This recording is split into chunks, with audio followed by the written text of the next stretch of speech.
શુદ્ધિકરણનો કાર્યક્રમ કર્યો છે એમાં ભાજપના લોકો પણ છે એવો આરોપ એમણે લગાવ્યો અને આ બધાની સામે કેસ કરવામાં આવે એવી ખડગેએ માંગ કરી। રાજ્યસભાની અંદર આજે વિપક્ષ નેતા મલ્લિકાર્જુન ખડગેએ શુદ્ધિકરણનો મુદ્દો ઉઠાવ્યો।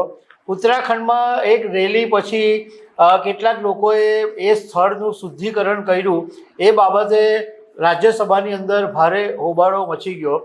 તો આ મુદ્દા પર તમારી સાથે વાત કરીશ। મારું નામ રાજેશ શાહ છે અને તમે જોઈ રહ્યા છો ગુજરાતના સૌથી મોટા ડિજિટલ ન્યૂઝ પ્લેટફોર્મ ખબરછે.com।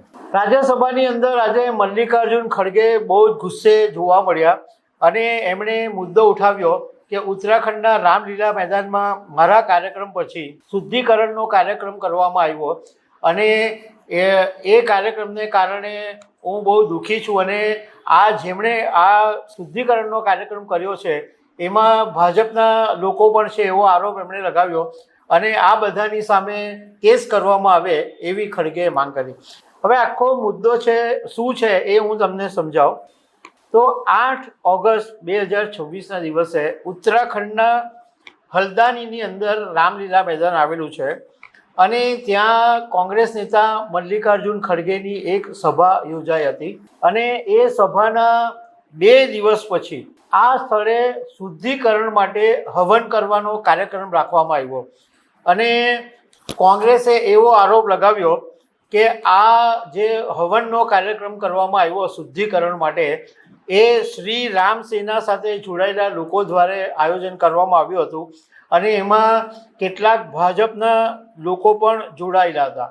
મલ્લિકાર્જુન ખડગેએ આ મુદ્દાને રાજ્યસભામાં ઉઠાવ્યો અને એમણે એવું કીધું કે જો કોઈ વ્યક્તિ કાર્યક્રમ બાદ એ સ્થળને શુદ્ધ કરવામાં આવે છે તો એનો મતલબ એમ છે કે જે વ્યક્તિએ આ કાર્યક્રમ કર્યો એ અસ્પૃશ્ય હતો એવું માનવામાં આવે છે અને મારી જાતિને કારણે આ શુદ્ધિકરણ હવન કરવામાં આવ્યો। આ અસ્પૃશ્યતા કૃત્ય વિરુદ્ધ કેસ કરવામાં આવે એવી મારી માંગ છે અને સાથે સાથે ખડગે એવું પણ કીધું કે આ ઘટનામાં ભાજપની ભૂમિકા પણ હતી। ખડગે જ્યારે આ વાત રાજ્યસભાની અંદર કરી એટલે ભાજપના રાજ્યસભા સાંસદ જેપી નડ્ડાએ એવું કીધું કે મલ્લિકાર્જુન ખડગે જે કહ્યું એ અત્યંત દુઃખદ બાબત છે અને આ માત્ર કોંગ્રેસ માટે જ દુઃખની બાબત નથી પરંતુ આપણા બધા જ માટે આ દુઃખની બાબત છે અને ભાજપ આવી ઘટનાનું ક્યારેય સમર્થન કરતું નથી। એમણે મલ્લિકાર્જુન ખડગેને કીધું કે હું તમને ખાતરી આપું છું કે ત્યાં આગળ જે કંઈ પણ થયું છે એની તપાસ કરવામાં આવશે। રાજ્યસભાના અધ્યક્ષ રાધાકૃષ્ણને પણ એવું કીધું કે અસ્પૃશ્યતા જેવી કોઈ વસ્તુ હોતી નથી।